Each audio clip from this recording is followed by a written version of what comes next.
将軍訪れ。死んだふりをして脅すつもりか。ただで済むと思うなよ。私に手を挙げさせたいようだな。お前など所詮、遠い家の飼い犬に過ぎん。この犬の餌こそ、お前にお似合いだ。つべこべ言わず流し込め。うわ、助けてくれ。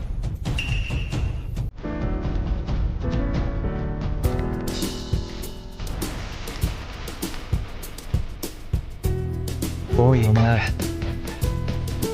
は小雲とダッシュ、犬の穴をくぐるのがお似合いだった。ほら、さっさとくぐれ。お前は幼い頃に行く不明になり、正家へ戻ってきた時には、落ちぶれて、小じきになっていた。恵みを皇帝生き延びるとは、小家の面汚しめ、小雲ととる。俺がお前なら、合わせる顔がなくて、帰ってこれない。適当な場所を見つけて、頭をぶつけて死んじまえ。お前は、犬の餌が好物だろ。ほら、ここにあるぞ。食べてみろよ。さっさと食え。兄上、まさか、妹の私に食べさせてほしいのかしら。さっさと食べなさい。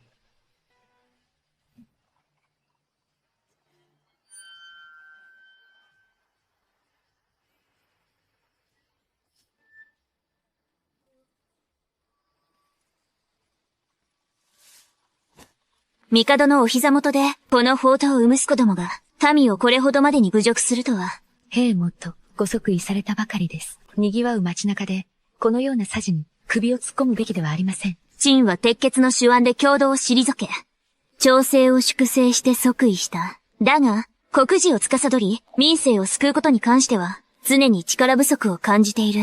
陳は黙って見ていろというのか？陳の民が。たとえ帝のお膝元であろうと、安らげぬ姿を。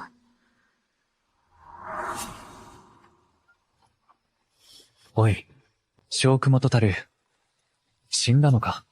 死んで正解だ。でなければ、父上の前に泥を塗ることになる。おっと。俺は、転生したのか。俺は、転生したのか。まさか、俺が転生した先は、小家の着長し、小雲とたるだったと。幼い頃に行方不明になり、戦火の絶えぬ大竹で、物乞いや、ゴミ拾いで、生き抜いてきたのか。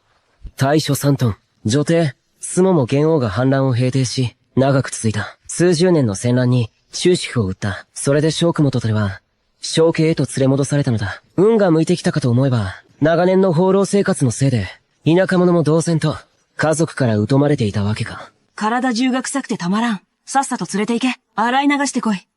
文字は読めるのか？雲とたるは幼少の頃に行方不明になり、生き延びるだけで精一杯でした。教えてくれる師もおらず、文字など読めるはずがございません。文字も読めぬか。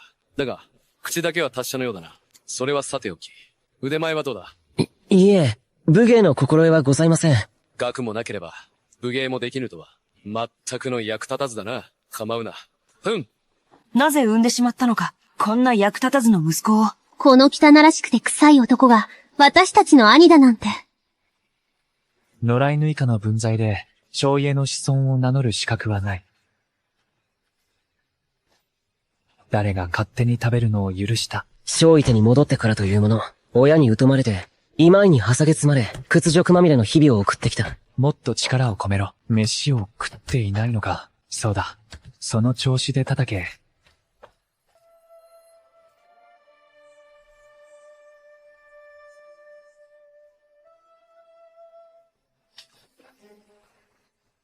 母は、小雲ととるよ。雨が降ってきたぞ。よくもやってくれたな。小雲とずれ。死んだふりをして脅すつもりか。ただで済むと思うなよ。私に手を挙げさせたいようだな。お前など所詮、遠い家の飼い犬に過ぎん。この犬の餌こそ、お前にお似合いだ。つべこべ言わず流し込め。うわ、助けてくれ。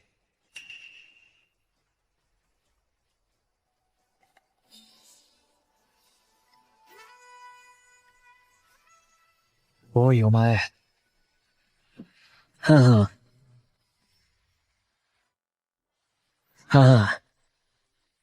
小雲と狂ったのか。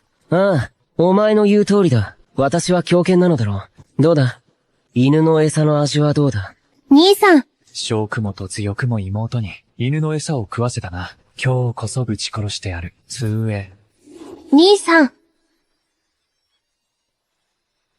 小雲トトルが反抗するなんて、あいつ、急に別人のようになりおって、よくも逆らったな。俺が、あいたたた。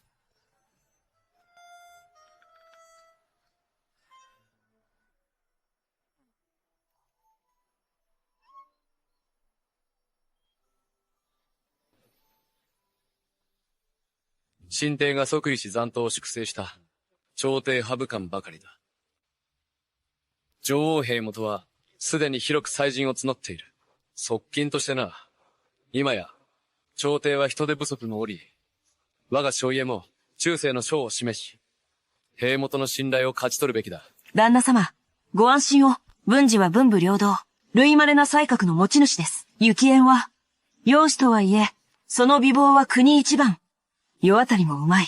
あの子たちなら、必ずや、将家のために尽くしましょう。父上、兄上に殺されます。頭を割られたんです。母上、犬の餌まで食わされそうに、仇を取ってください。何事だ、お前たち。何を騒いでおる。本当に怖かったです。あの小雲土地は、もともと臆病で、軟弱な男だ。何でも言いなりだったのに、まさか、お前たち二人に手を出すなんて。陸、兄上は、自分が自警に及ばないからと、逆恨みしているのです。ずっと不満を溜め込んでいたんですよ。だからこそ、自警に暴力を振るったのです。殺してやりたいと思っているに違いありません。父上、兄上が連れ戻されて以来、我ら小家はずっと不自由のない暮らしをさせてやったのに、昔のように、野犬のごとく、食べ物をきつわぬよう、それなのに彼は、恩をあだで返し、恨みを抱くとは、これで厳罰に処さなければ、世間の笑い物にされます。その通りです。お前たちの言うことは、本当か？はい。あの親不孝者め、案内しろ。父がお前たちのために、恨みを晴らしてやろう。行くぞ。旦那様、お待ちください。大黒。ジャック様、ああ、おでこをどうされたのですか？なんでもない。秋雨よ。この正家に来てからというもの、お前はずっとそばにいてくれたな。屋敷の者の中で、私を長男として扱ってくれるのは、お前だけだ。ジャック様はもともと、将家の長男ですから、お仕えするのは、当然のことでございます。お前に苦労をかけ、辛い思いをさせてしまったな。今夜からは、屋敷の誰も、二度とお前をいじめさせはしない。小雲途中。小雲途中。弟を殴り、妹を辱めるとは、自分の罪が分かっているのか。罪は承知しております。私の罪は、幼い頃に迷子になり、正家で十分な教育を受けられず、期待通りの逸材になれなかったこと。私の罪は、外で物ご意をして生き延びようとしたこと。生きるために、卑屈な姿になりもとがあったこと。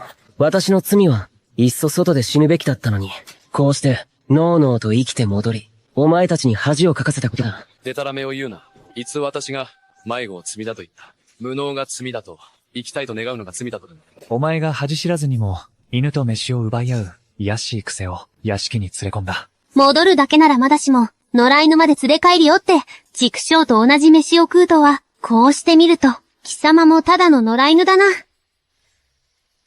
その通りだ。お前たちの言う通りだ。俺は狂犬だ。おい、何をするんだ？何をして？彼女を離せ。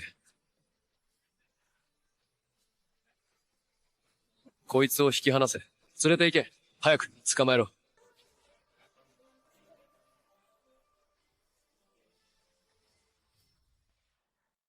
小雲土地、貴様、正気か？父上、兄上は、狂犬病にでもかかったのでは？兄上は日頃から、あの野良犬と親しくしていましたから、間違いなく狂犬病が移ったのでしょう。気が触れたのです。そうだ。ああ、狂ってるとも。今日から今後この庭に足を踏み入れる者がいれば、理性を打って噛み殺してやる。小雲土地、私が怖くないのか？お前を息子とは認めぬぞ。私はただの狂犬ではなかったのか？いつからお前の息子になったのだ？兄上、怒りに任せて言わないでください。早く父上に謝ってください。まさか、また以前のような放浪の日々に戻りたいのですか？正家に戻って以来、貴様らの屈辱と嘲笑に耐え忍んできた。満足な食事も衣服も与えられず、お前たちに馬鹿にされ殴られてきた。こんなことなら、戻ってくるべきではなかった。父上、もし、兄上がどうしても家にいたくないのであれば、ちょうど城南に荒れ果てた店がございます。いっそ兄上には、城南の荒れ店へお移りいただき、養生させてはいかがでしょうか。いい考えだ。狂犬病を発症したというなら、では、これ以上任を傷つけぬよう、あそこへ送り出すのがよかろう。畜生のように、救いようのない奴だ。本日をもって、小雲と達を、城南の荒れ店へ追放する。病が治った後に、また迎えに来ればよい。と、小雲鉄さえ、この長男さえ消えてしまえば、評価されることはない。私の生死の座をな。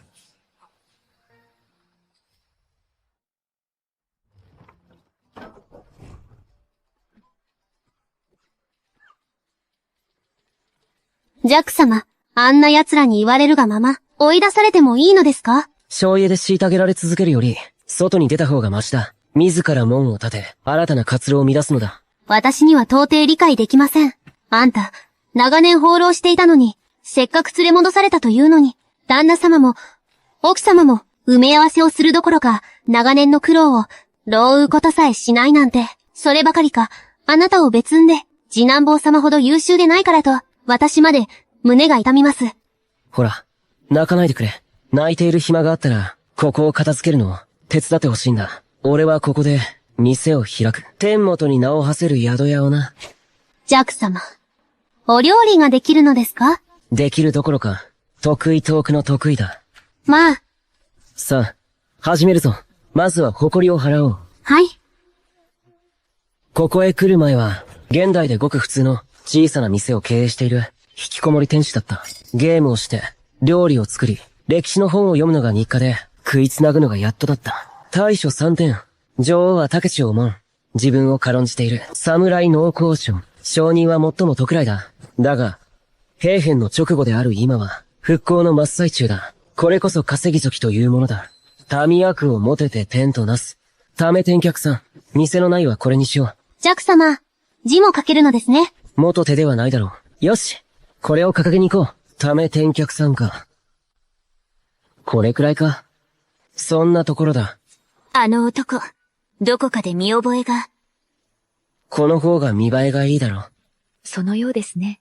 あの時、犬潜りをした男だ。あの日は負け犬のようだったが、今日見てみれば、いつの間にか天守になっている。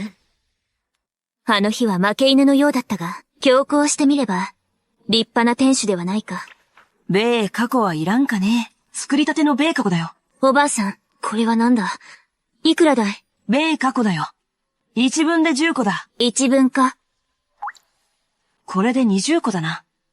これは、このカゴごと、全部差し上げるよ。孫が上死にしそうなんだ。たった1分でいい。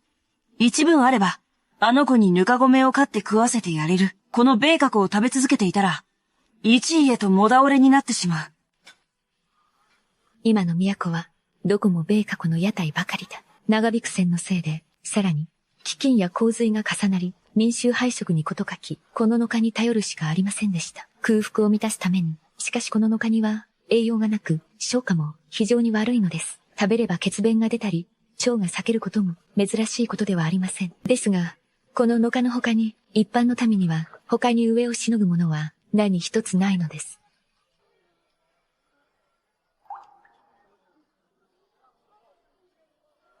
おばあさん。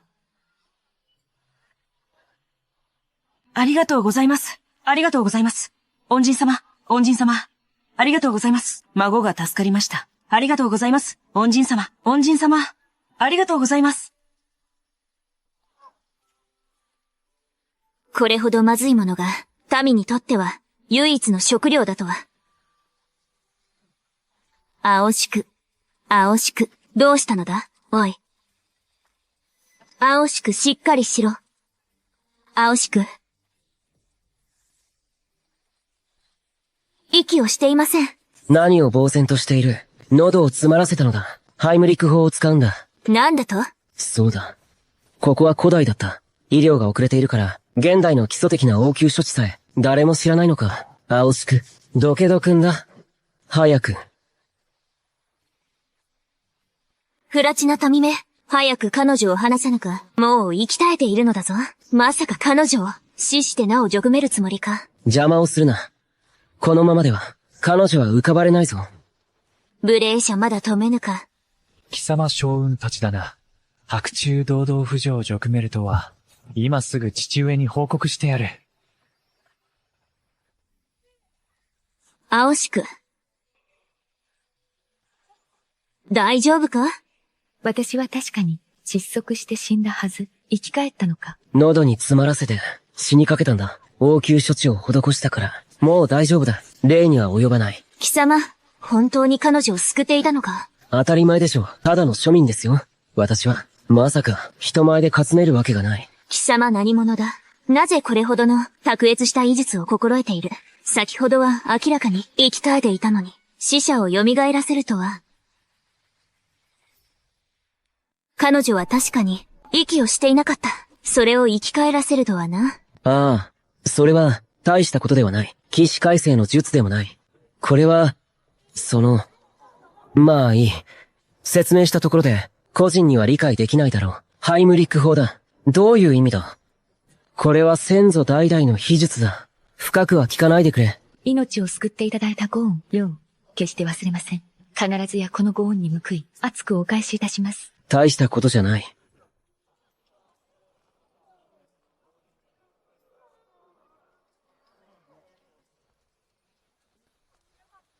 恩返しは不要だと言ったはずだ。商売の邪魔をしないでくれ。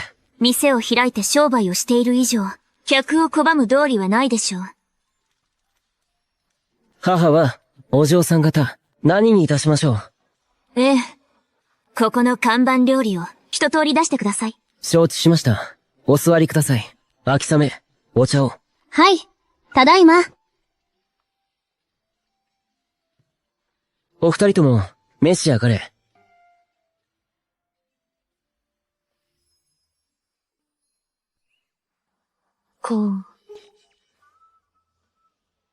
貴さん、お味はいかがですか？都の多くの店で食事をしてきましたが、ですが、まさかこれほど美味しい店は初めてです。さようです。それに、この献立はどれも聞いたことがありません。お似た方はご存知ないでしょうが、これらはすべて我が家の秘伝の料理です。もしお気に召しましたら、ぜひまたお越しください。ええ、そうね。ごゆっくりどうぞ。身のところ、ただの炒め物だが、この時代は、精製塩が圧倒的に不足している。くくて渋い荒塩しかないから、庶民の料理がまずいのは当然だ。だが、当時の人間にとって、軍事機密に近い、製塩技術も、現代の知識には及ばない。鍋と布、炭を使うだけで、雪のように白く、不純物のない精製塩が作れる。その品質は、皇后様の塩を圧倒する。何だと言った？父上、私のこの目で見ました。兄上は、宿屋を履いただけでなく、往来で、女をたぶらかしていました。それも良い家の夫人をです。囚人監視の中でですよ。ああ、将家の顔に、泥を塗るような真似を。父上、あの将軍たちは、長年外を放浪していたせいで、卑しい悪癖が身についてしまったのでしょう。単に将家から追い出すだけでは、将家の名誉を汚し続けることになります。厳罰に処さねばならん。実にとんでもないことだ。わしが行って、あの不届き者の店を叩き潰してやる。たっぷりとお気を据えてやらねば。行くぞ。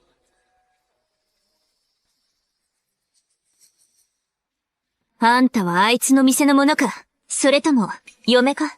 私はあの方の次女です。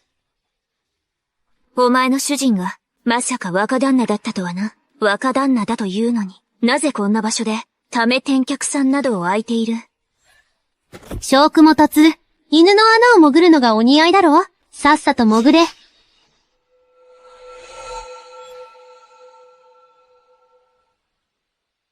店主、名は何と申す？小雲と踊るです。そちらの方は、何とお呼びすれば？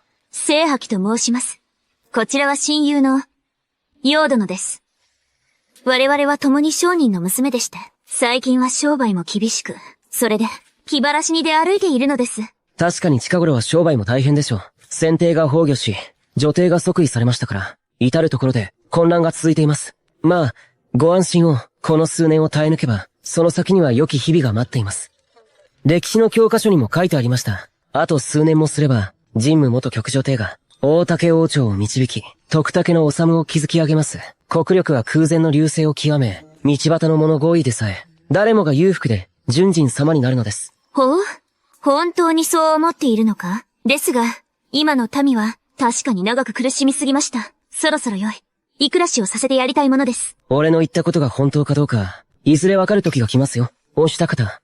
もし私の料理がお口に合いましたら、またいつでもお越しください。ええ。ああ。陽殿、行きましょう。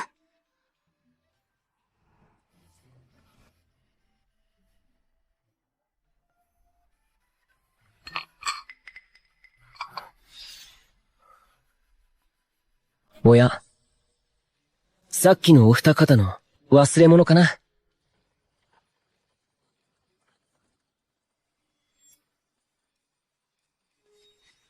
陳の剣軍玉員が、先ほどの客さんにない。あれは、先帝より溜まった剣軍玉員でございますね。そうだ。あの玉員は、戦軍を動かせるだけでなく、陳の正体を明かすことにもなる。直ちに取り戻さねば。行為、止まれ。ジャック様、これほど腕が良いとは思いませんでした。開店初日に、これほど客が来るとは。弱用の農祭は、こんなもんじゃないぞ。小区戻し。この府中不義の親不孝者が、今日こそ、叩き殺してやる。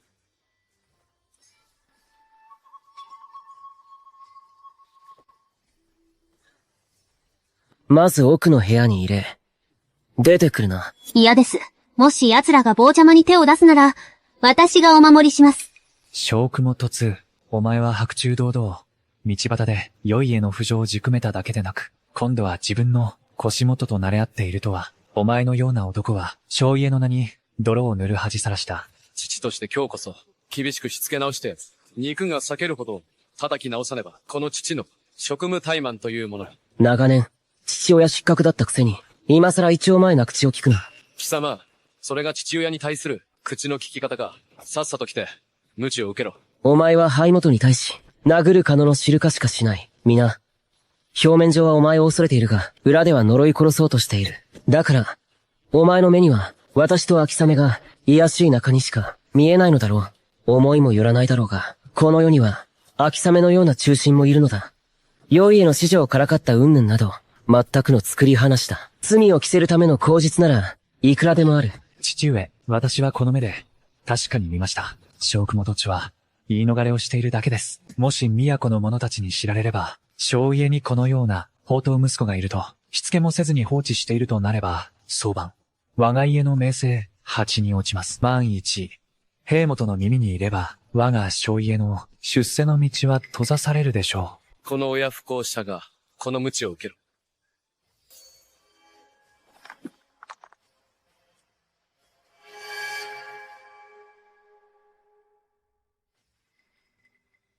剣軍玉員。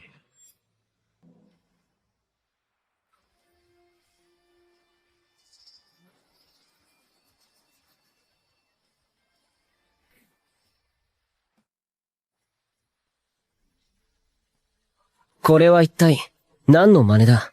恐れ入ります。決して、僭越な振る舞いをするつもりはございません。天にいらっしゃる先帝のご領よ。どうか、私に、お裁きを。兄上？一体どういうことなのですか？剣軍玉員が、ここにあるのだぞ。小僧、控えおろう。父上、剣軍玉員とは何なのですか？この剣軍玉員は、先帝兵元が在位中に、大将軍へ授けられている。これ一つで、戦軍バンバン動かせる。この玉員を見ることは、先帝にはイエスするも同然。先帝は崩御されたが、その甥い子は、未だ健在なのだ。そんな？剣軍玉員がどうしたって、一斉にひざまついちまって。あ、これは客の忘れ物だ。大事に預かっておかないとな。己、この玉員が何であるか、分かっているのか。お前のような卑しい身分で、なぜこれを持っているのだ。客の忘れ物だと言っただろう。剣軍玉員が何だって、あんたのその、老眼で見間違えたんじゃないのか？父上、小雲徹は教養がありません。彼は何も分かっていないのでしょう。この玉員の重みを、都には、高貴な方々が至るところに出歩かれます。もしかして兄上は、この玉員が金目に見えて、盗み出したのではありませんか？質屋で高く売るつもりだったのでしょ先ほど申したな。この玉印は、客の忘れ物だと。そうだ。デタラメを抜かすな。この玉印の持ち主が、誰か分かっているのか。庶民には、手の届かぬ、高貴な血を引くお法だぞ。それほどのお方が、なぜこのような、裏ぶれた酒場に来るのだ。この親不孝者め、叩き直してやる。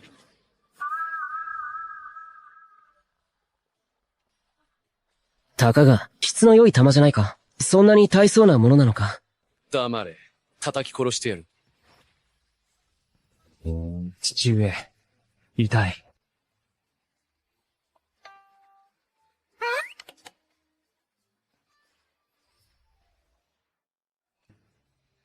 つうてて、やめてくれ。この親不孝者のめ、やはりあの時の決断は間違いだった。あの日、お前をここに残したのは、屋敷で目障りにならぬようとの思いだったが、まさか外で、勝手気ままに良い家の女子をたぶらかすとは、この恥さらしめ、成敗してくれる。俺が、叩くぞ。叩いてやる。痛いって、父上。まだやるつもりか。己、不届き者め。父が夫人であれば、子が従う道理はない。奴らの言い分だと、これは相当な貴重品らしいな。ひとまず、ちゃんと保管しておこう。あの娘たちが取りに来るのを待つとしよう。父上、この玉印は、間違いなくこいつが、鬼人の隙を見て、盗み出したのです。鬼人に踏み込まれる前に、こちらから突き出してしまいましょう。父上の名誉に関わりますから。よかろう。父上、お座りください。者とも、こいつを縛り上げろ。直ちに役所へ送るのだ。ほう、俺を役所に突き出すつもりか。そうだ。罪名は何だ？手癖の悪さだ。卑しいこそなずめ。親子である私を虐げ、兄弟にまで非道を働き、濡れ衣を着せて、名声を汚した。その罪はいかがなものか。貴様。よくもデタラメを。兄上、物を言うなら、証拠を見せろ。我々がお前を虐げているというが、屋敷の者は皆知っているぞ。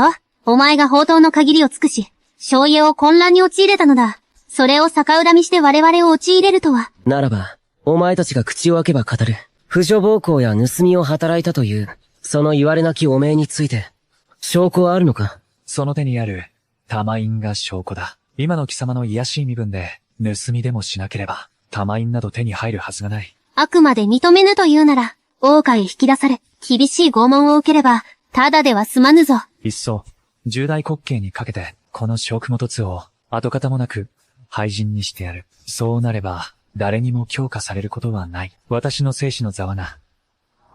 最後にもう一度言う。この玉印は、客が忘れていったものだ。盗品ではない。たとえ王への前に出ようとも。答えは変わらない。よかろう。まだ城を切るつもりか。この玉印が、客の忘れ物だというのな。その高貴な客はどこだ？こんな薄汚い、落ちぶれ者の店に来るはずがなかろう。それは私の忘れ物です。小殿が盗んだものではありません。それは私の忘れ物です。小殿が盗んだものではありません。本人が来たぞ。木殿は一緒ではないのか？この玉印は彼女の忘れ物です。本人は来られぬゆえ、私が預かりに。ああ。なるほど。これほど貴重なひたしらだ。今後はなくさぬよう気をつけるのだな。小句方たる、今や人を雇って芝居を打たせ、結託して盗品を隠蔽するつもりか。小雲途中、私は思っていた。長年流浪のみであったお前が、ただの能なしになっただけだと。文相応に振る舞ってさえいれば、この庄家で養ってやれたものを。だが、まさか、根っからの悪党だったとはな。不女暴行に盗みまで働き、今度は人を抱き込んで罪を逃れようとするとか。本当にお前は、この父を失望させたな。小天主に伺いたい。いつ吉野女子をからかったというのだ？それは、今日この消防があなたをお助けしたからです。それをよからぬ者が目にし、それで、消防があなたを辱めたなどと言い出したのです。デタラメだ。デタラメを言うが、私は今日、米花子を食べていて、危うく窒息死するところだった小殿が必死になって、私の命を救ってくれたのだ。あなた、肩は彼の家族なのになぜこれほどまでに彼を陥れるのか。父上、てっきり、この女は、高貴な身分のものかと思いましたが、まさか、米過去を食べていたとは、どうやら、大した身分ではないようです。恐れる必要はありません。本当に貴族の令状なら、米過去など、口にしませんから。全くのデタラメだ。小久元津は、医者でもない。裏若き乙女でありながら、あやつは礼節も恥も忘れて、人前で肌を触れ合わせるとは。実には廉恥極まりない。人命を救う行いの、どこが破廉恥なのですか？古臭い考えに固執して、やはり、大人を任せるには、足りぬようですね。古臭い考えに固執して、やはり大人に応えぬ男だ。貴様。私は、先祖の意向のおかげで、細やかな感触についているが、出世街道は厳しく、長年の間、何の進展もなかった。それは私の最も触れられたくない痛みなのだ。この小娘が、よくもこれほど方言を。貴様、私は、養殖にはついておらぬが、これでも朝廷の命感だぞ。私を侮辱するとは、それは近所の兵元を侮辱することと同じだ。ただの無能なろくでなしが、兵元は、あなた方のような給料泥棒を一掃すべきなのです。貴様。随分と度胸があるな。本当のことを言うなんて。これが、あなたの身の父親か。よくも耐えてこられたな。長年、こんな男と一緒に。それほど長くはない。2、3年といったところだ。君は早く言ってくれ。彼を怒らせた。本当に手を出されるぞ。あの無知が見えないのか。貴様ら二人、いつまで無駄口を叩いている。貴様ら二人、いつまで無駄口を叩いている。ああ。何をしている？誰が身代わりになれと言った。そんな銃な体で、この一鞭を浴びれば、命を落としてしまうぞ。俺の体は頑丈だから耐えられる。この恥知らずな小僧め。おそらく、この女は、お前の情婦だろ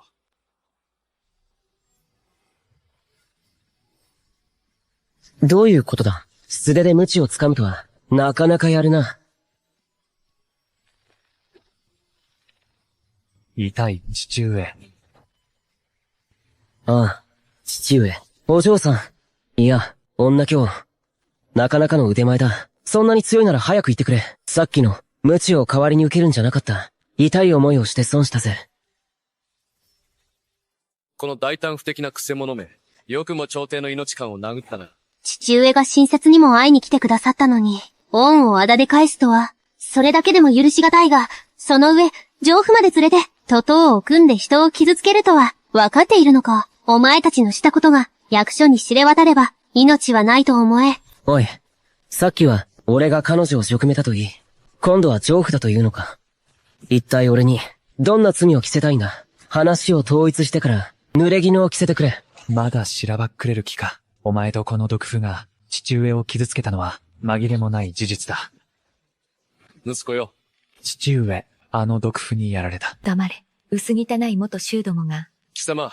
我は、大竹の上昇将軍、世を青しくだ。貴様ら、以下藩上の罪、分かっているのか？貴様ら、以下藩上の罪、分かっているのか？大将軍。大将軍にお目通りいたします。将軍、お怒りをお慎みください。先ほどは大変失礼いたしました。どうか、寛大なお心でお許しを。あなたが、要はお宿将軍なのか。司書に残る唯一の女将軍。若くして、父兄と共に戦場をかけ、女帝を助けて各地を征服し、敵国を平定した大竹の経済はともかく、軍事力は間違いなく、大陸一だったはずだ。この宿を開いた甲斐があった。最初の客が将軍だったとは。今日、私は菓子を食べて、喉を詰まらせ死にかけた、そこが、噂も厭わず、私の命を救ってくれたのだ。今日はお前たちが誰であろうと関係ない。何のつもりだ。今後もし、私の救命の恩人に無礼を働けば、この私が、黙ってはいないぞ。滅さうもございません。これにて、失礼いたします。失礼いたします。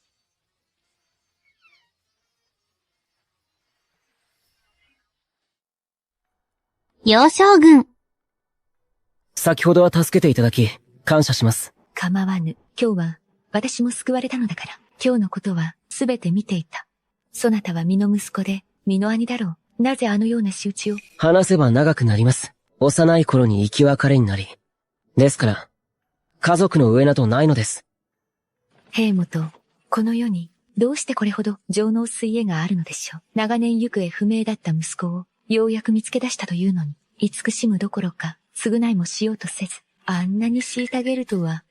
外で苦労してきた子は、手元で慈しみ育てた、諸子の弟には及ばぬのか。不遇な子を、不憫に思う親もいれば、見どころのある子を、偏愛する親もいる。その点は、彼と私は似ているな。平本に辛いことを思い出させてしまいました。私の落ち度です。我らは君臣の間柄だが、幼い頃からの親友でもある。気にするな。そうだ、先ほど小殿に会った時、気づかれなかったか？私の正体に。ご安心ください。知られたのは、私の身分だけです。陳が即位して以来、小殿は、陳のそばで唯一、本音を話してくれるものだ。だから大切にしたい。この稀有な友情を。陳は兄を殺して即位した。世間からは簒奪者に見えるだろう。故に陳は、歴代のどの皇帝よりも、心血を注がねばならぬ。この点元を盤石にするために。まさかあの方が、楊将軍だったとは。おい、お前。ひざまずけ。ひざまずくんだ。楊、青宿様は、開国大将軍の一人娘だぞ。今は兵元にしたが、各地を転戦して、武功は各々たるものだ。もしあの方を怒らせたら、私に、今後、昇進の機会はまだあるのだ。この大馬鹿者が、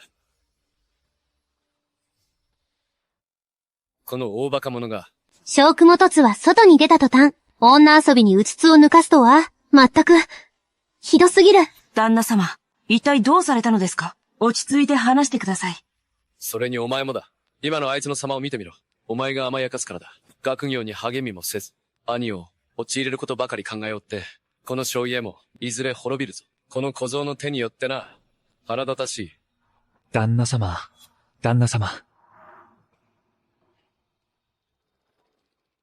兵元が私に謁見を求めるとは、なんという。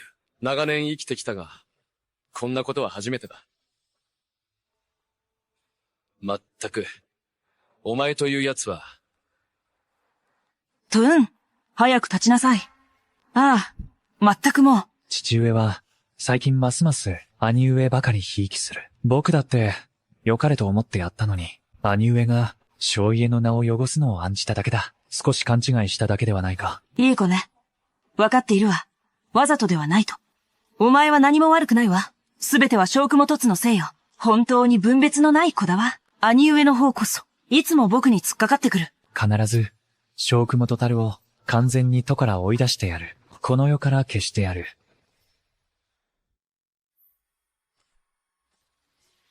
皇后よ、先月命じた震災救済の件だが、なぜ未だに、片付いておらぬのだ。兵元、資金が足りませぬ。足りぬだと？国庫の金は、すべて震災救済に回したはずだ。それで陳に、足りぬというのか。治水と救済は一大事です。国庫からも取りた金は、兵士や将校の工面に精一杯で、兵糧すら足りませんね。おのれ。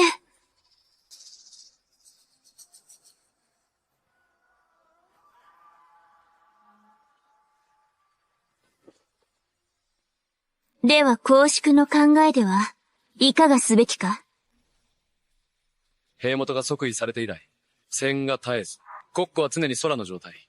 これを満たすには、一つ、策がございます。最善かつ、最速の方法が、それは、増税です。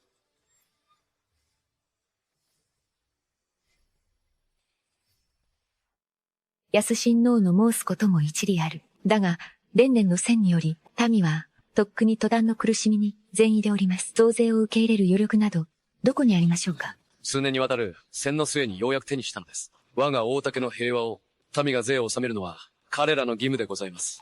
我軍の籠がなくては、安穏とした暮らしなど望めるはずもありません。我が大竹の地に住まうのであれば。もうよい。増税の件は追って沙汰する。元彼？の震災救済は、一国を争います。兵元の英断を仰ぎたく存じます。さもなくば、野西隊が溢れ返ることになりましょう。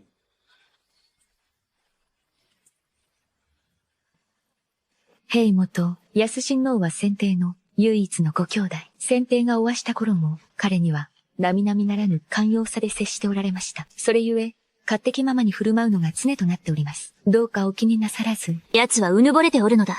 陳のこの座が、養育手に入れたものではないと知り、あらゆる場面で挑発してくる。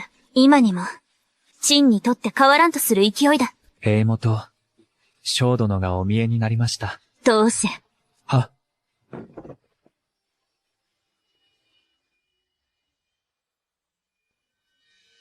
某、平元にお目通りいたします。小殿、拝礼の向きが違うのではないか。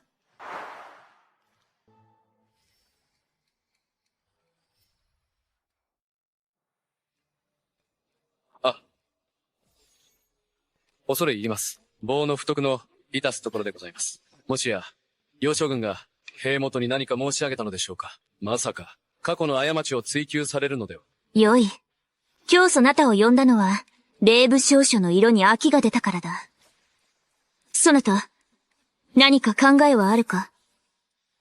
平元の仰せは、私にその色を拝命せよと。そなたは形状で長らく足踏みしておったが、その忠義に免じて、忠誠を尽くす機会を与えよう。今後は、自ら範を示し、職務に励むように、真法としても、人の親としても、模範とならねばならぬ。平元、感謝申し上げます。ありがたき幸せに存じます。よい元彼。ありがたき幸せ。平元、正次郎は、小殿に対し、苛烈な虐待を尽くしてまいりました。なぜあのようなものに、昇進をお与えになるのですか？帝王の術とは、均衡を保つことにある。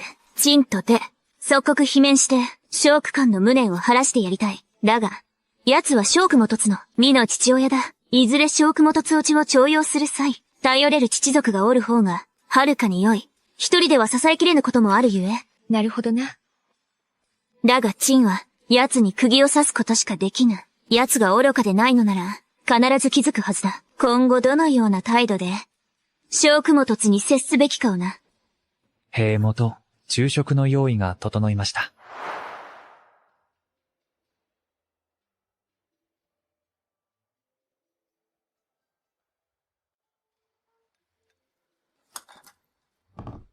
どうも。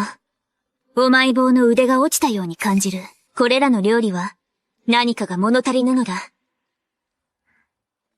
どうやら、平元は、小殿の店で、舌が肥えてしまわれたようだな。今や、お前坊の腕前に、口うるさくなられた。そう言われると、確かに少し食べたくなった。そう言われると、確かに少し食べたくなった。しばらく行っていないな。ため天客さんへ。いっそ今すぐ行こう。私も聞きたい。若き小殿が、どのような見解をお持ちかを。どうした？また持病か？すぐに老いを読んで診させよう。長年の不治の病ですから、もう何年も経ちます。老いですら、おしどあげなのです。私は、とうに覚悟しております。ただ生きておるうちに、この目で見たいのです。平元の気づく大竹の生成を。陳が必ず天元の名医を探し出す。お前を治せるのなら、何でも褒美に取らせよう。おやおや、お客さん、申し訳ない。今日の料理は、もう売り切れだ。食べたいのなら、まず泊まっていってくれ。明日には料理を部屋まで運ぶから。若旦那、遠路はルバル来たんだ。融通を聞かせてくれないか。幼将軍と、木殿ではありませんか。やりますね、小殿。このため天客さんは、まだ日が浅いというのに、これほど繁盛しているとは。みんな、うちの弱用の腕を目当てに来るんですよ。うちの弱様は、料理の腕前が最高で、都の多くの高官たちも、わざわざ食べに来て、絶賛してるんです。宮中の料理よりもうまいってね。それが、噂を呼んで、今や毎日売り切れ、ごめんですよ。それが、噂を呼んで、今や毎日売り切れ、ごめんですよ。めったなことを言うんじゃない。こちらは大竹の幼将軍だぞ。平元の小川に使える方なんだ。うちのような宿屋の、ただの料理が、三栗屋の方々と比べられるわけなかろう。少々店主は実に慎重な方だ。だが、このため店客さんの料理の腕は確かに高い。見クリアをもしのぐほどだ。私が保証しよう。安心しろ。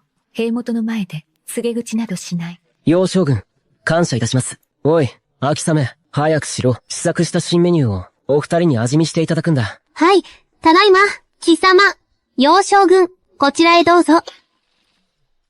お二人とも、新メニューをご賞味ください。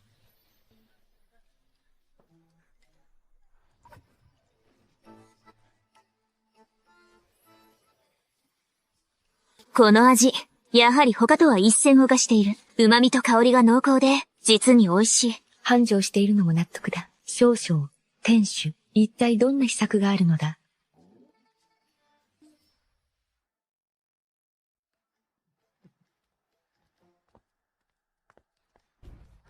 これが秘伝のレシピです。これは、すべて公約ではないか。まさか、料理に薬を混ぜているのか。だから皆病みつきになるのだな。そんなわけないでしょう。ここは都ですよ。そんなことをすれば、うち首は免れません。これはですね、厳密には薬ではなく、香辛料なのです。これらを調合することで、食材、本来の奥深い旨味を引き出せます。ですから、格別の美味しさを感じるのですよ。だが少々店主、どうやってこの秘伝を手に入れたのだ。煮込みに八角や経費を入れるのは、ごく一般的なことだと思っていましたが、ただ、この時代には、まだ料理体系が確立されておらず、調味料の使い道が知られていないだけかと、これらはすべて、幾度とないし、工作後の末に得られた知恵なのです。母は、また痛むのか？案ずるな。楊将軍、いかがなさいました？楊将軍、どうされたのですか？持病なのです。以前、塀元に下が各地を転戦していた際、突如好みかにかかりまして、喉が腫れてしこりができ、飲み込むのも一苦労なのです。おいのはなしでは、食房症という甘えだそうです。食房症。それは、いかなる矢なのだ。治らぬ不治の病です。徐々に、気血が損なわれていき、やがて衰弱して果てるのだとか。青しくは私のために尽力し、戦場を駆け巡ってくれた。もう22歳だというのに、縁談の花さえ一度もございません。彼女は前例を捧げて、私の定位を守り抜いてくれた。それなのに、天元が安泰となった今、あのような矢にかかってしまうとは。信せてくれ。無礼者、男女は乱れに肌を接すべきではない。そんな道理もわからぬのか。彼に信せてやりなさい。忘れたのか。あの日店の前で、窒息して命を落とすところだったのを、この商店主が、お前の命を救ったのだ。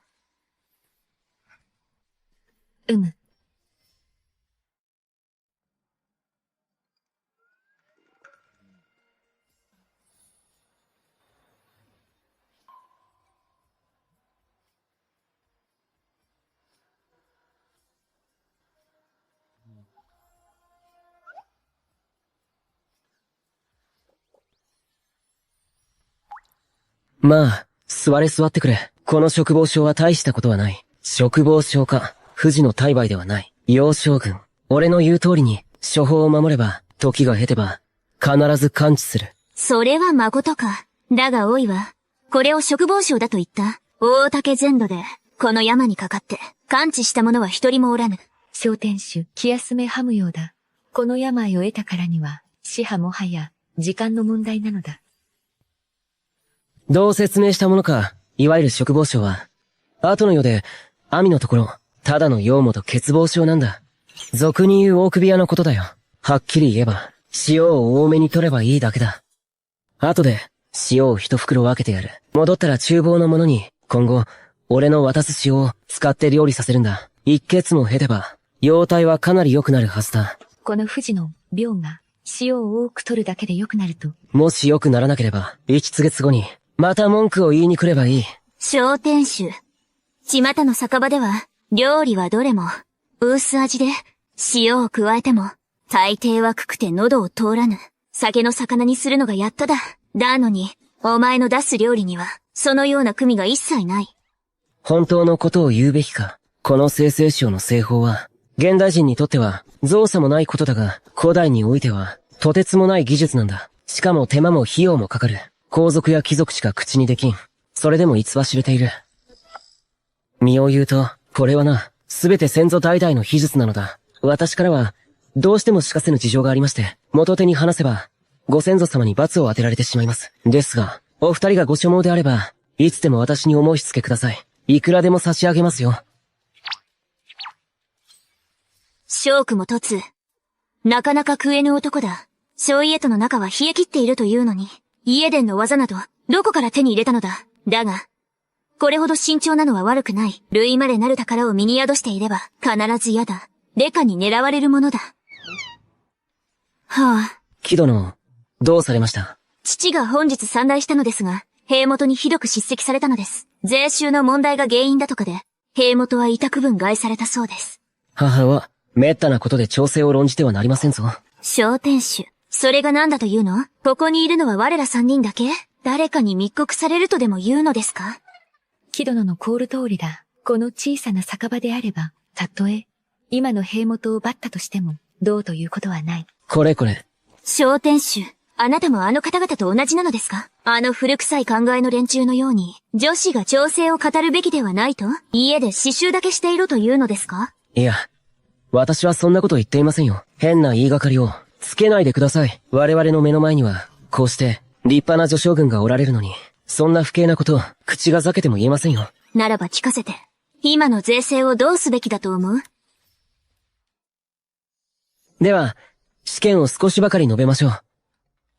税収というものは、確かに徴収すべきものです。今の女帝兵元は、天元を平定されたばかり、戦が終わり、安寧が訪れ、外敵も手出しはできぬが、しかし、国を交流させようと思えば、それには経済の発展が不可欠です。ですが経済発展には税収が欠かせません。軍の育成にも金がかかる。民の救済にも金がかかる。何をするにも金が必要なのです。国力と軍事力が強まってこそ、その国は誠の強国と言えるのです。言わんとすることはわかります。だが今の民は戦火に見舞われたばかりで、まだ平穏な暮らしを取り戻せておらぬ。この状況で重税を課せば、追い打ちをかけるようなものではないか。もしていようが、民の苦しみを、梅雨ほども考えぬのであれば、それのどこが帝王と言えるのだ。名君と言えるだろうか。だが、国に金がなければ、増税する以外に、他に良策があるというのか。つまり、お前も、まずは増税を強行し、国庫を重すべきだと。どうやら、彼も皇王と何ら変わりないよね。滅さうもない。違いますよ。いえいえ、そうじゃない。俺が言う増税とは、徴収の対象は、貧しい民からではなく、これですよ。徴税だ。徴税？その通り。お二人とも座って。さあ、世間ではよく、侍農交渉と言い、商人は最もとそうとされるが、国を発展させたいなら、商人の存在は不可欠だ。我々はまず、市場経済を復活させ、諸産業の取引を促し、金を世に循環させるべきだ。そうすれば国は、おのずと発展していく。お前の言う通りだ。続けてくれ。国が様々な政策を打ち出し、商売を奨励するんだ。商人が増えれば、民の仕事もそれだけ増える。そうなれば、穀物を土で腐らせることもなく、商人が知恵を絞って、それを売り歩くようになる。その結果、農民の収入も向上するんだ。優れた職人たちだってそうだ。書いてさえいれば、自らの技術で食い縁に困ることはない。妙案だ。実に素晴らしい。見事だ。実に優れた策だ。商人たちに腕を振るわせ、秦が治安を維持し、安心して商売をさせる。彼らに秩序ある国を与え、庇護を与えるのだ。商人が利益を上げられるなら、そこから徴税するのは至極当然の理。これほど壮大な変革を、どうしてそれほど見抜けるのだ？ただの世間話だ。気にするな。歴史書にすべて書いてある。先人の知恵を借りて、歴史を鑑みれば、おのずと自閉を正せるし、確信も見えてくる。なあ、小天守。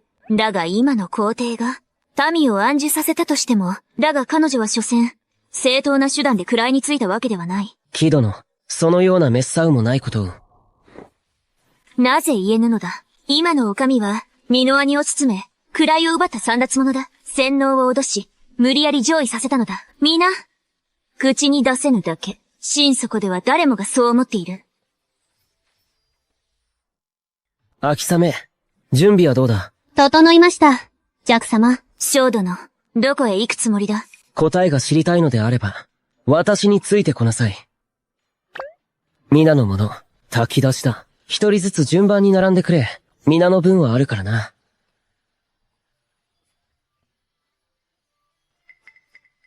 今後は、お前たちに、貝を配れなくなるかもしれぬ。小殿、なぜですか？どうしてそんなことに？私は父と兄の意に据えてしまった。それは不幸というもの。これからは、自宅に手謹慎せねばならぬのだ。小殿がそのようなお方だとは、到底信じられません。さようだ。小殿は温厚で、情け深く度量のあるお方だ。不幸なことなどするはずがない。きっと兄上が難癖をつけ、父親が偏愛しているのでしょう。その通りだ。皆様がこれほど私を信じてくださるのなら、たとえ私が世間に後ろ指を刺されようとも、これからも皆様への炊き出しは続けましょう。ありがたい。実にかたじけない。さあ、こちらへ。感謝いたします。小殿。こやつね。さあ、どうぞ。小殿。ありがとうございます。やるではないか。小殿がこうして炊き出しをされるのは、実に慈悲深い行いです。ですが、お上への問いと、これに一体何の関係があるのですか？ショー殿はこの方法で、私に伝えたかったのだ。民が飯を食え。平穏に暮らせるのなら、誰が身の上のさじなど気にするものかと。なるほど。そういうことか。ジャック様、おけをお預かりします。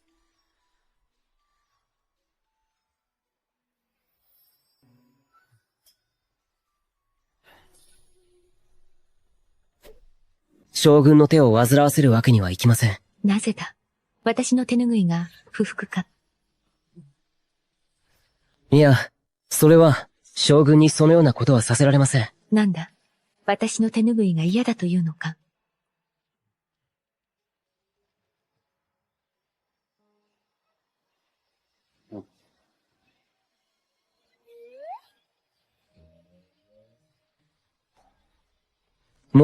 もう結構です。ショー殿ほどの慈悲の心、実に稀有なことだ。近頃は商いも順調ですので、世に報いたいと思いまして、この流民たちは、実に見るに応えぬ。彼らは決して、怠惰で食い縁を漁るような、輩ではないのだ。それは本当に、運が悪かったですね。それで、できる限り力になれればと思いまして。商人を育成するつもりなら、これらの流民たちを、手伝いとして壊せるのです。そうすれば、彼らも、自活できるようになります。徴税を徴収するからには、弱者を助ける熱心な商人に対して、減税の措置を取ることもできます。ふむ。悲惨はお察しが良い。位置を聞いて、銃を知るですね。公正の多くの企業が、節税のために善行を行うことがありますが、その動機が何であれ、実際の行動によって、民政を助けているのであれば、民にとっては良いことなのです。これも一つの、国と市民服の策と言えるでしょう。もう遅い時間ですね。そろそろ失礼しましょう。ちょうどいい。私は種をいる。ところなので、お見送りはいたしません。それは何ですか？一体何をするつもりで？新しい料理の研究ですか？お二人とも、お座りください。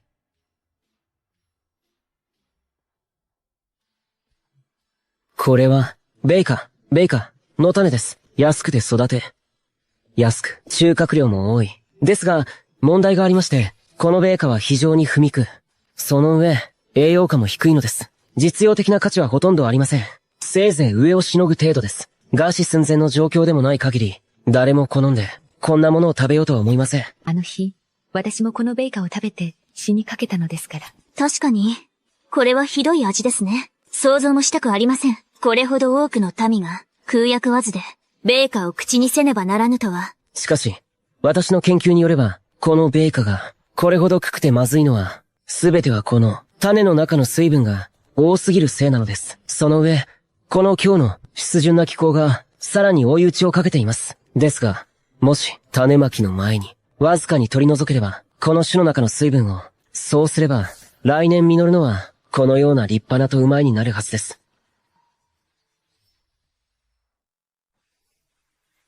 この種から、本当に米が収穫できるのか？しかし、種を尖ってしまったら、芽が出なくなるのでは？ほんの少し、取り除くだけですよ。種の中の水分をね、完全に火を通すわけではないので、この種はまだ発芽できます。それに、その成果は、収穫までの時間も質も、元のものより優れている。現代では、生物の教科書に載っている、ちょっとした常識なんだ。古代では、それが多くの、皇帝を悩ませる難題になる。小天守。もしこれが成し遂げられたら、必ずやお前を官職に就かせよう。わかっています。あなたと楊将軍がただ者ではないことは。ですが、寛解にいるつもりはありません。心穏やかに、こんな小さな客さんを営むのが、一番いいんです。それもよかろう。小天守。また会いましょう。ああ。お待ちを、秋雨。楊将軍。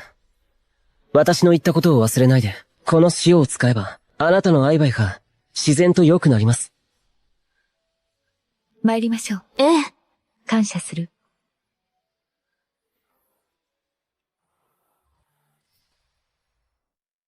将軍たちは類まれなる。奇才だ。民間に埋もれさせておくわけにはいかぬ。だが、彼は仕官を望んでいない。どうすれば、この逸材を手に入れられるか。楊将軍、今年で二中に歳だな。だが、まだ縁談の話はない。陳が、そろそろそなたのために考えてやる時期だ。私は、ずっと、兵元のお坊でお仕えしたいのです。と継ぐつもりはありません。陳が先ほど提案した徴税の法案について、陳だよ。他に意見はあるか？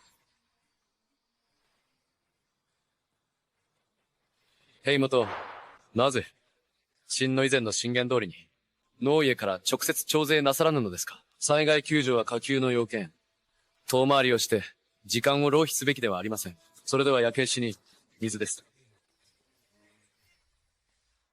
陳は、即位の機は、選定に誓ったのだ。陳は、民を慈しむ名君になると。民は戦火に見舞われたばかりで、さらに天災まで重なった。まさに朝廷の助けを必要としているときに、重税を課すようなことがあれば、陳の遅刻行き道に、大きく背くことになる。兵元、兄を殺命、強引に即位なされたときは、なぜこれほどまでに、先帝の遺訓を重んじなかったのです。秦が思うに、君主たるもの、果断であるべきで、優柔不断であってはなりません。そなた。今、この座に座っているのは、陳である。陳はそなたに、教えを請うつもりはない。帝王の道などな。兵元は、秦に対して同じ末路をたどらせるおつもりですか？ならば、秦は命を賭けして、還元いたします。陳は兄を殺して即位した身だ。これ以上肉親を害するわけにはいかぬ。即位する前なら、兄や父を殺すこともあろう。だが皇帝となった今、他人に口実を与えてはならぬのだ。しかし、皇后を野放しにすれば、禍根を残すことになります。この件は、陳の意は決した。もはや議論は不要だ。退朝せよ。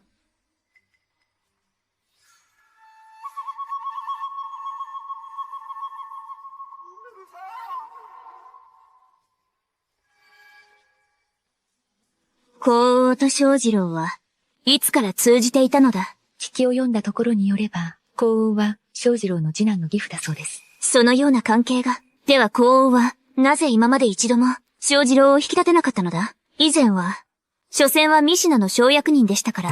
わかりかねますが、おそらく、皇后は公私、混同を嫌われたのでしょう。正雲凸は、正次郎の着長子ですが、数年間行方不明の助に戻りました。その地位は、次男の飼い犬にも劣ります。これには必ず理由があるはずです。殿元、お茶をどうぞ。義父へ、文治に会いに来てくださるなんて、お久しぶりです。父上は、このだ、理法省書に昇進いたしました。それもすべて、義父へのお力添えのおかげですね。実によく練られた計略だな。本を差し置いて、すぐに、兵元に取り入るとは。本を差し置いて、すぐに兵元に取り入るとはな。滅さうもございません。皇王殿のもと、そのようなことは決して。そうです、義父上。何かの誤解に違いありません。兵元は、たびたび、本王の意見を退けておられ、我が身って胃が突き止めたと。最近、兵元は、ある小さな宿に頻繁に通われている。その宿の主こそが、将軍のトトロだ。やはりな。あの若造め、家族に迷惑をかけるばかりだ。兵元、将軍も凸の酒場へ通い詰めるのだ。もしや、彼を抜擢なさるおつもりですか？ですが、小区家土地は幼い頃に行方不明になり、外で流浪のみでした。これといった才覚者右力もありません。お前たちが知らぬというのであれば、これ以上、咎めはせぬ。小雲凸については、本を自ら会いに行くとしよう。岐阜へ、お見送りいたします。またのお越しを。客人。お食事ですか？それとも、お泊まりですか？これやつ、ただことではないな。用心せねば。聞けば、ここは、都で一番賑わっている店だとか。さあ、極上の料理を持ってまいれ。秋雨、料理をお出ししろ。はいよ。客人、お待たせしました。うまいな。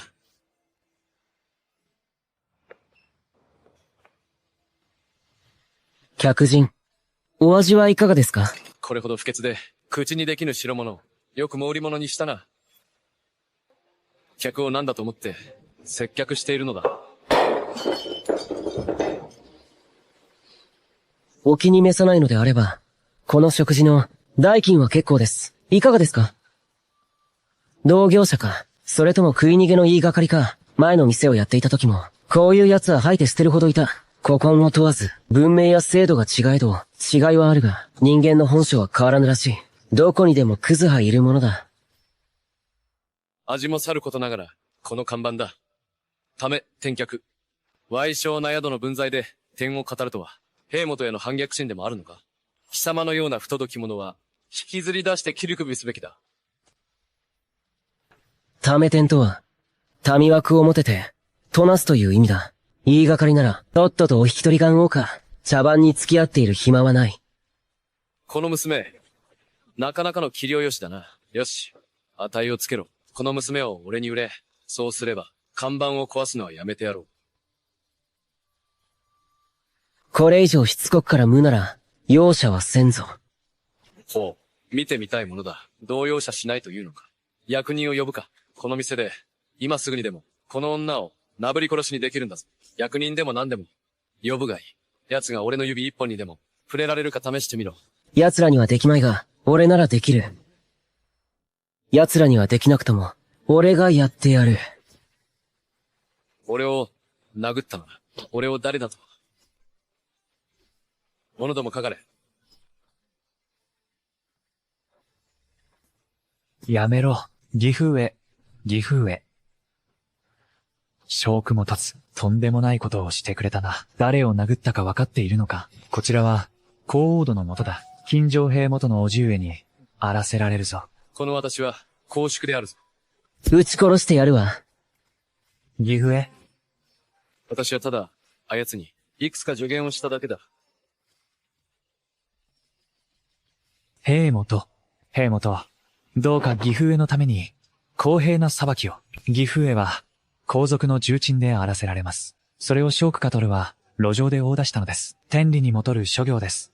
兵元。真が願うは、ため天客さんの天守を即刻処刑することです。小区も立つよ。公祝がなぜ、一回の客さんの天守を目の敵にされるのです。私が奴を敵視しているのではない。奴は、イカハングへの大罪を犯し、皇族の威厳を汚したのだ。これは、旧族皆殺しに値する大罪である。岐阜へ。私もその旧族に含まれますが。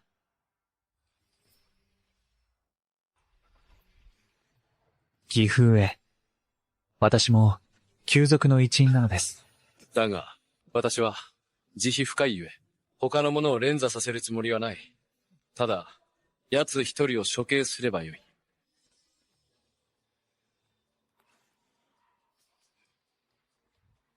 一回の客さんの天守が、公祝を怒らせるとはな。敵を呼ぶところによれば、ため、天客さんの料理は、なかなかのものと。それで味見をしに行ったのだ。ほんの少し助言をしただけなのに、奴は本王に暴力を振るったのだ。実に手に負えぬ悪党だ。切り首し、晒し首に処すべきである。岐阜上のおっしゃる通りです。小雲と樽は、切り首して晒し首にすべきです。陳の危機及ぶところでは、小雲凸は、そなたの身の兄であろう。なぜそれほどまでに彼を憎むのだ。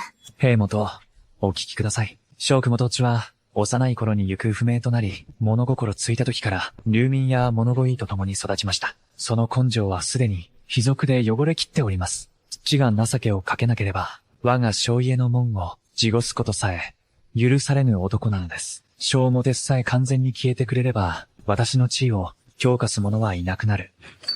控えよ。身の兄が長年なめがた知れずだったというのに、償うどころか、泥にまみれていると蔑むとはな。忠義も道徳もあったものではない。その上、宮廷で騒ぎ立て、陳の耳を汚すとは、陳が思うに、引き立てられ、切り首されるべきは、貴様の方だ。兵元、お怒りをお慎みください。公祝が打ちのめされた時、そなたもその場にいたな。はい。その場にいながら、なぜ直ちに公祝を医者へ運ばなかった？公祝を疎かにするなど、そなたに責任が取れるのか？ものとも。は。性分を引き立てろ。上刑50回に処す。は。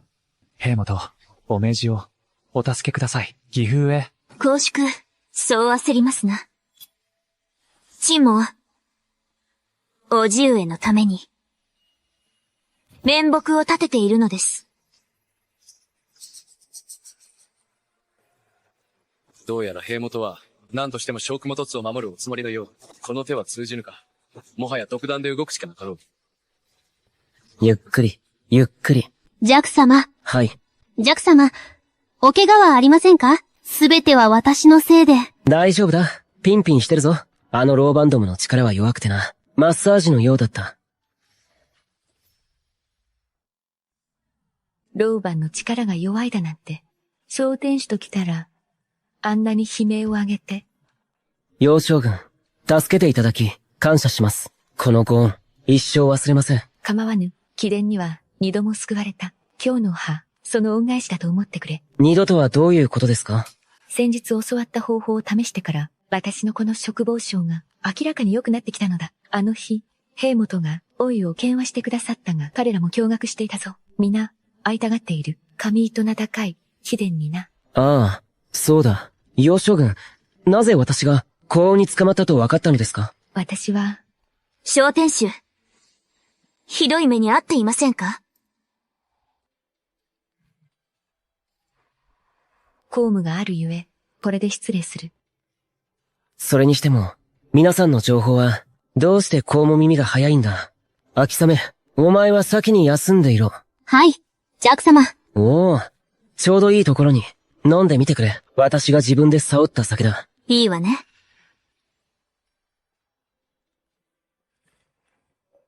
公王は常に傲慢な男だ。辛い思いをさせたな。そんなことは気にしてませんよ。私が気になっているのは、あの将軍が、まさか公王の義理の息子だったことだ。これは非常に興味深い。何が興味深いの？考えてもみてください。公王は後期並分だ。よほどの情愛がなければ、簡単に義父子のちぎりなど、交わせるはずがない。だが、もし本当に、情が深いのであれば、なぜこれほど長い間、私の父を昇進させなかったのか。そこが実に不可解なのだ。小天守。驚いたな。詳細があるだけでなく、人間観察においても、独自の鋭い見識がある。この酒は実にうまい。ふむ。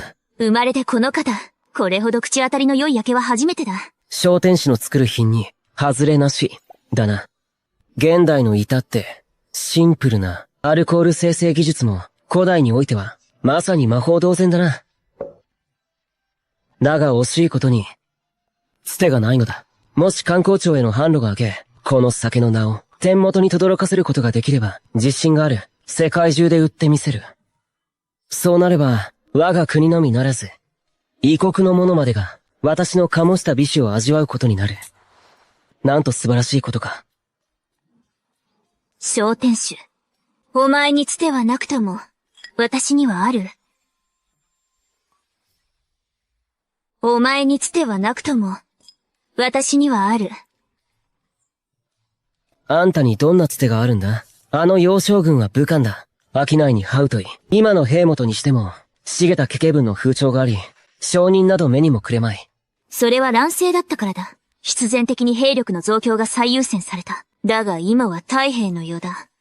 あらゆる産業を供すべき時、当然、経済の発展に目を向けるべきだ。兵元があんたと同じ考えならいいがな。そううまくはいかないさ。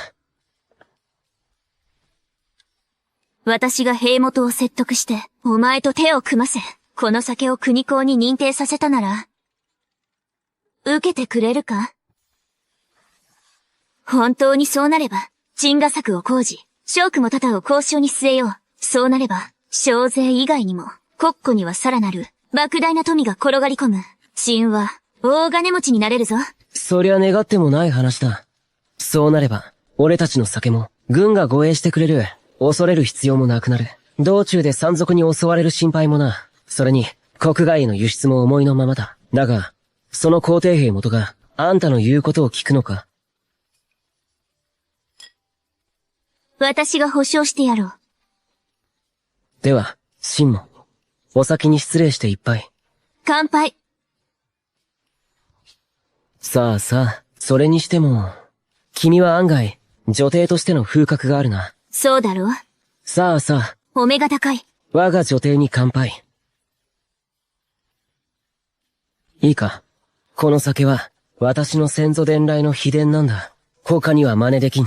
私が決めた値で、飛ぶように売れるだろう。我々は、大儲けだ。金持ちだぞ。乾杯。金儲けだ。大儲けだ。ああ、かなり強いな。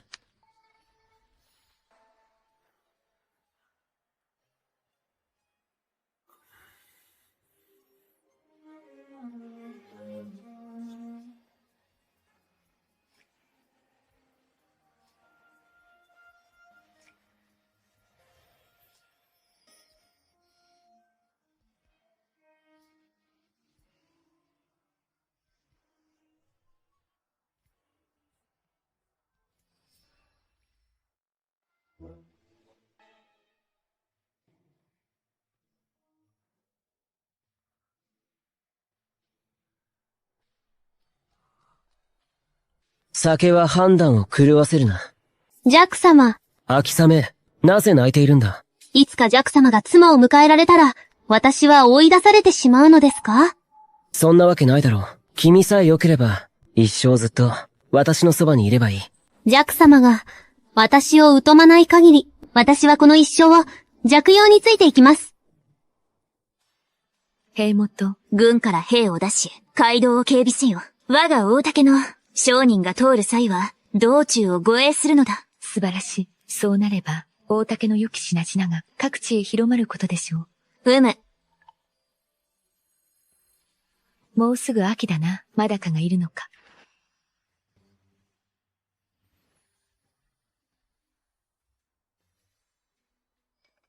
小区形つは彩色兼備、工芸や料理のみならず、医術や農耕にまで精通している。朝廷の祭りごとも、実に見識が深く、よなれている。もしかの種を宿せば、生まれてくる王子は、聡明で機弁な子になろう。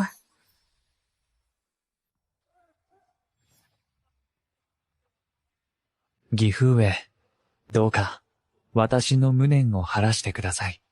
小久元地は、確かに希代の才覚の持ち主。必ずややつを始末してくれよ。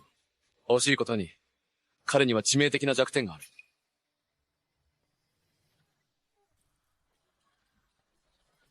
まったく君という人は、堂々たる大将軍が、なぜ毎日付きまとうんだ？今は太平の世ですから、線もありませんし、一日中退屈なのです。だから、会いに来たまでです。わかったよ。私はこの一生を、嫁ぐ気などありません。でも、私はできない。容易への血を絶やすわけにはいかない。一番の方法は、密かに借りることだ。あやつの種をな、最高に聡明な子を産むことだ。秋雨、戻ったぞ。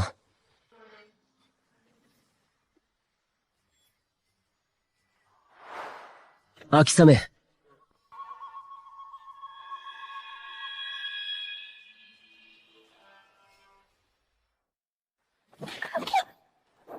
お前はただの、しがない腰元に過ぎん、この世の側室になれるんだ。不満でもあるというのか。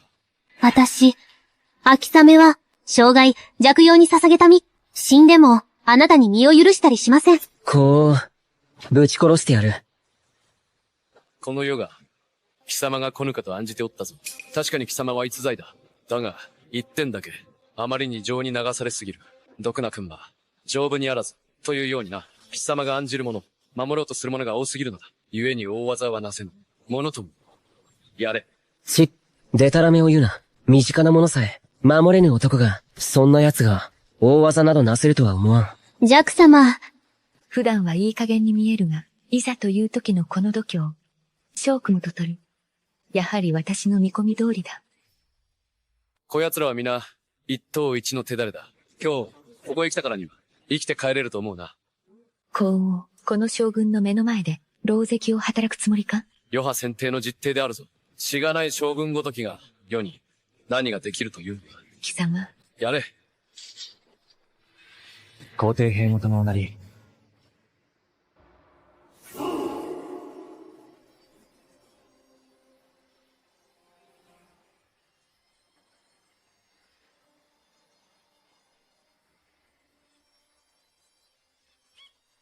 誰の許しを得て、陳の剣天草を勝手に捕らえたのだ。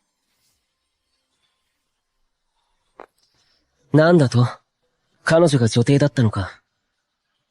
あの夜の私は、まさか。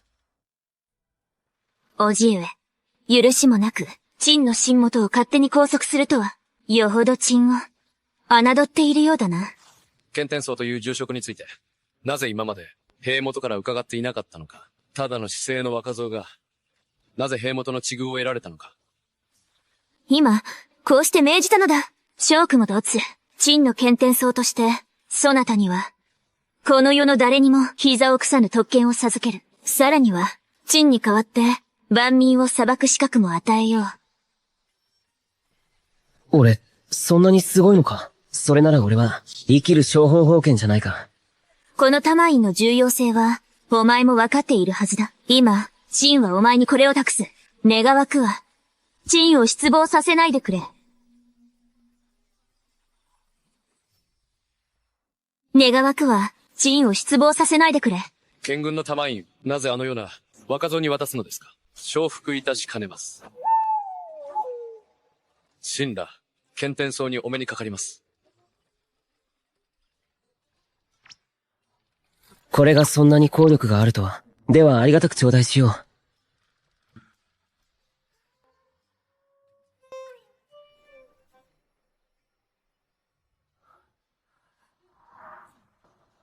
あなたが兵元だったとは、どうして早くおっしゃらなかったのですか？私は、これまでに不敬なことを、たくさん申し上げてしまいました。どれも打ち首に値することばかりです。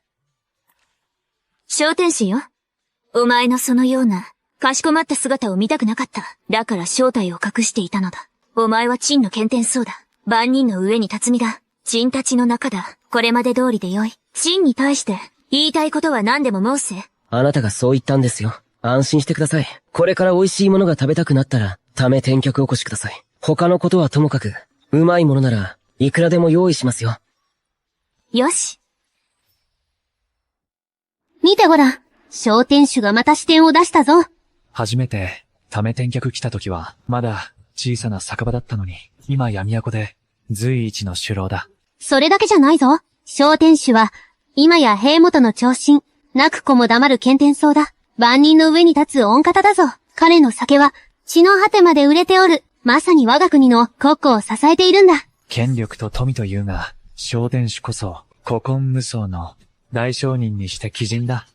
皆様、地元の皆様に感謝いたします。日頃から、ため転脚支えていただき、本日は、将軍、楊将軍、なぜこちらへ？新しい首楼の開店祝いだ。なんだ？歓迎してくれないのか？もちろん歓迎しますよ。さあ中へ、秋雨接待を頼む。小天守は、どうして行ってしまったんだ？雲と立つ兄様、あなたは、本来私のものだったのに。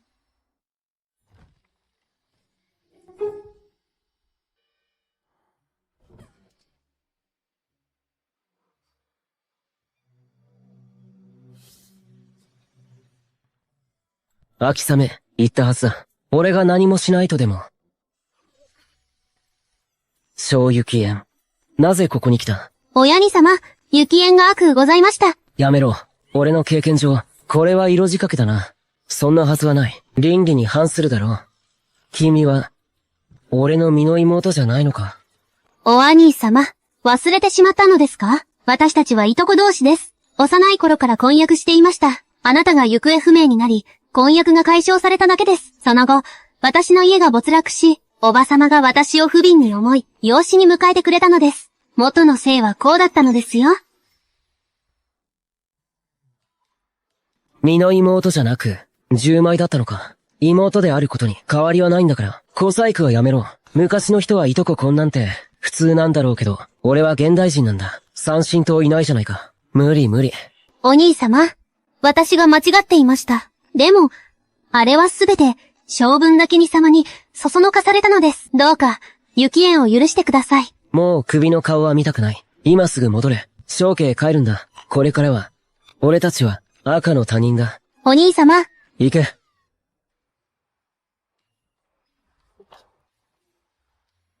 お兄様。行けと言っている。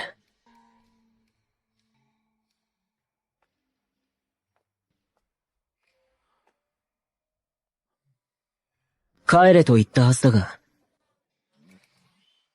案外、あなたって理性的で見上げたものね。絶好の機会を捨てるなんて。ふん、当たり前だ。俺だって、女なら誰でもいいわけじゃない。座れよ。なぜここへ？用がなければ来ちゃダメ？お茶でも飲みましょう。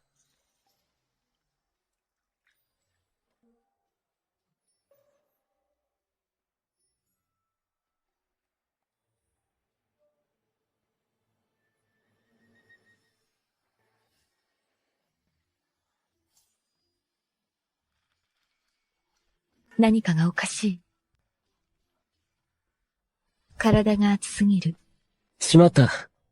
あの小雪園め、茶に何か盛り上がったな。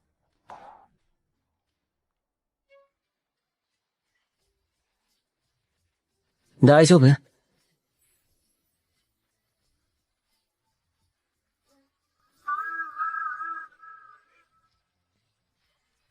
何をする？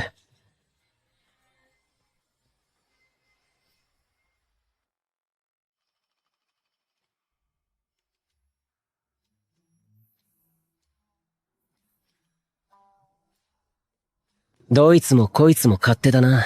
寝るだけ寝て消えるとは。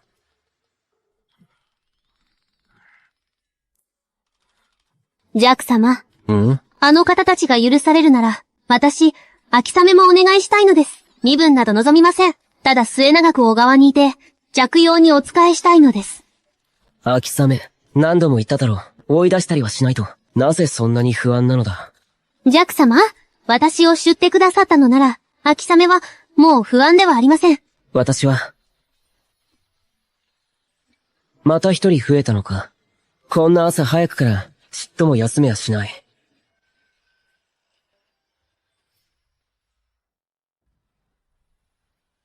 おじいさん、多めに入れておきますね。昇天主殿。ええ。今や帝のお気に入りであり、剣天僧という重職にありながら、忘れずにいてくださる。我々のような卑しい、貧しい流民のことを。おじいさん、水臭いですよ。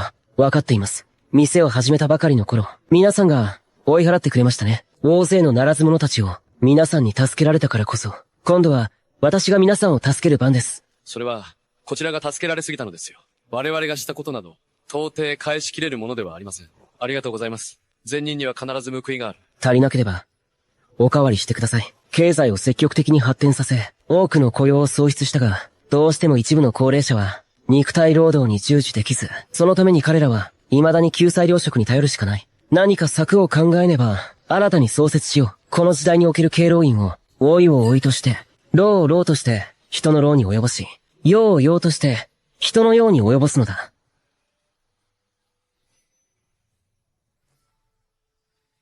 大変だ。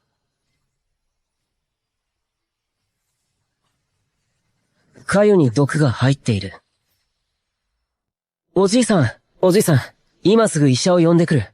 おじいさん、私は、最後の時が来たようです。手間をかけさせたくない。医者はもういいのです。私の不注意のせいで、すべて私のせいで、そうでなければ、あなたはすでに。我々のために、10分尽くしてくれました。今日の民は皆、あなたを慕っています。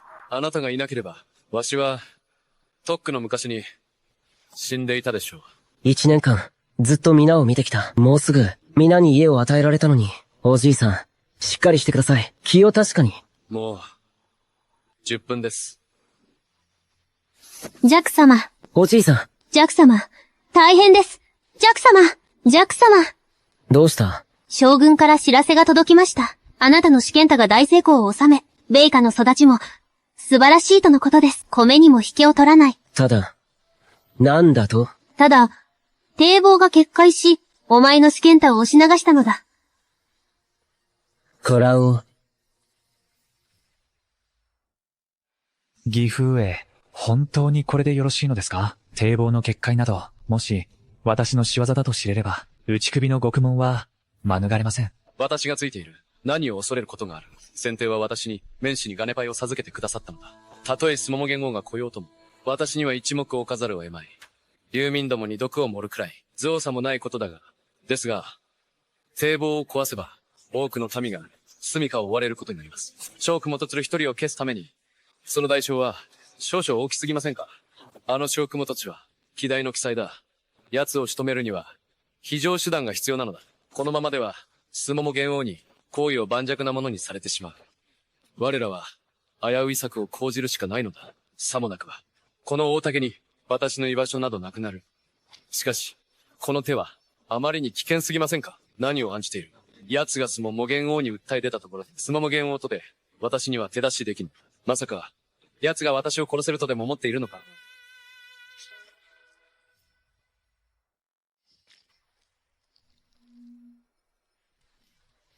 この数田刀は、あの老人のため、そしてお前に、住処を壊された、民草のためだ。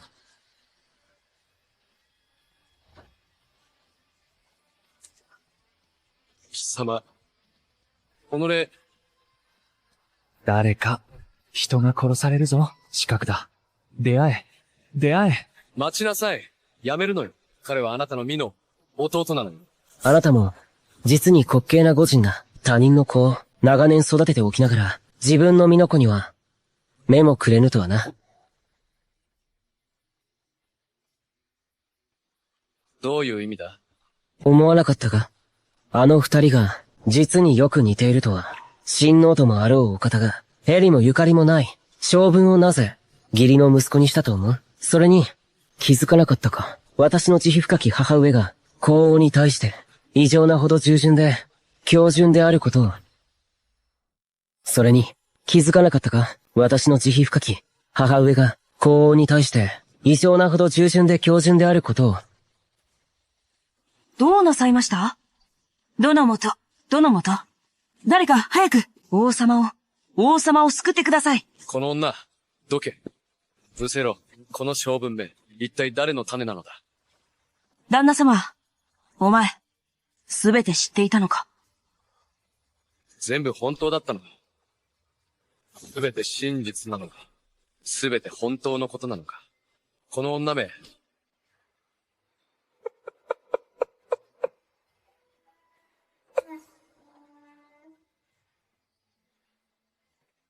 これはすべて私への報いなのだ。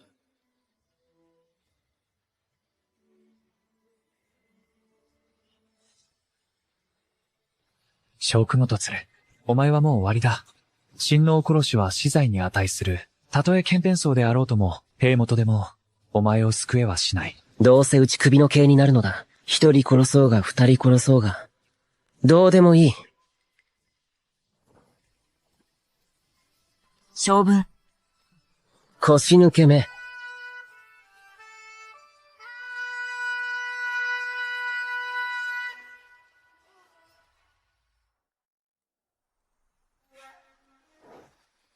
皇王府に乱入し、皇王を殺害した。小雲同通、お前、罪を認めるか？真、罪を認めます。ですが、後悔はしておりません。平元、彼も、民のために害をなしたものを消したのです。どうか、彼を許してあげてください。チンとて彼を許したくないわけではない。しかし、親王が衆目の中で視察された以上、厳罰に処さねばならぬ。チンは、このような前例を作るわけにはいかぬ。小公も嫁る、皇族を殺害した罪は、本来ならば、旧族皆殺しに値する。ジャック様。だが、皇王が生前に言ってきた悪行を鑑み、チンは決意した。天に委ねる。小公も嫁の生死を天に決めさせるのだ。前方にあるのが、生死両難の道である。ここを通り抜けることができれば、チンは、彼のすべての罪を許そう。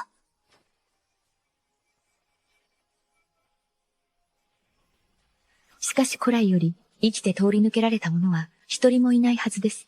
凄まじい苦痛にまれ、最後には、自ら命を絶つのです。だからこそ、生死両、なんと呼ばれるのだ。こうなると知っていれば、もっとあの子に、優しくしてやればよかった。小も通る。ずっと前から言っていたはずだ。お前は無残な死を遂げると。将軍、堤防を破壊し、多くの民を死傷させた罪により、即刻処刑に処す。その両親も罪を黙認したため、牢に投獄し、秋の後に死刑に処す。者とも、は、連れて行け。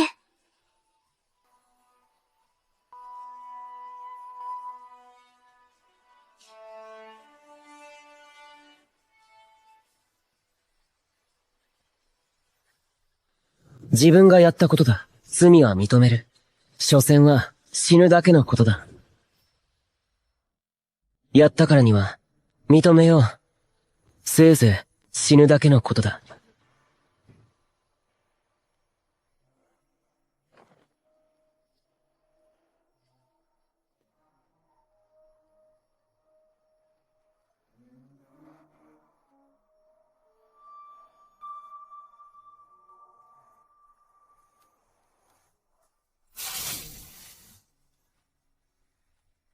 ジャック様。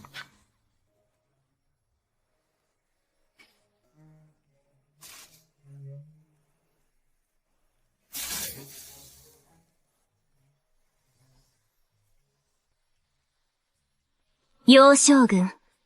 陳が彼を死なせはせぬ。もしこの道を歩ききれぬなら、死を偽装させ、その後の手はずを整える。小天守。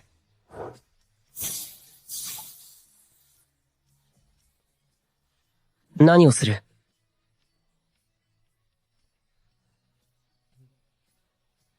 小天守は私の命の恩人だ。今日こそ、この命をあんたに返す。小天守、早く。さあ早く。俺のこの命も小天守に救われたものだ。あんたと共に、この道を歩き抜く。共に苦難を乗り越えよう。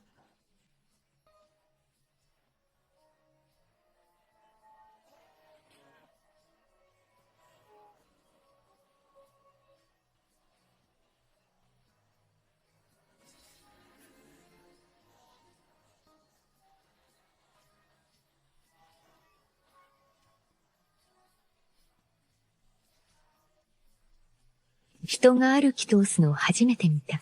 生死の難路を最後まで歩み、切るとは。陳も見たことがない。これが、奇跡、というものか。これが、奇跡なのか。民が、小雲凸を支えたのだ。天ですら。彼の命を奪うに忍びなかったのだ。これが、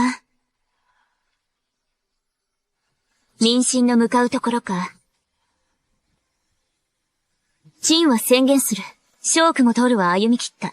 生死の難路な。彼の罪は、すべて焼き尽くされ清められた。彼は陳の、唯一の剣天僧であり、大竹第一の豪将である。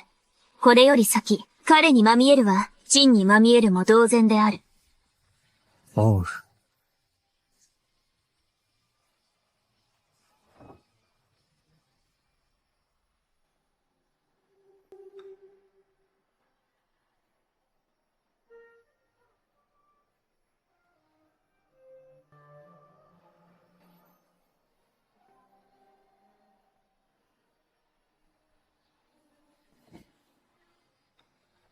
平元、万歳万歳万々歳。剣天宗千歳千歳知事とし。皆の者、面を上げよ。感謝いたします。平元。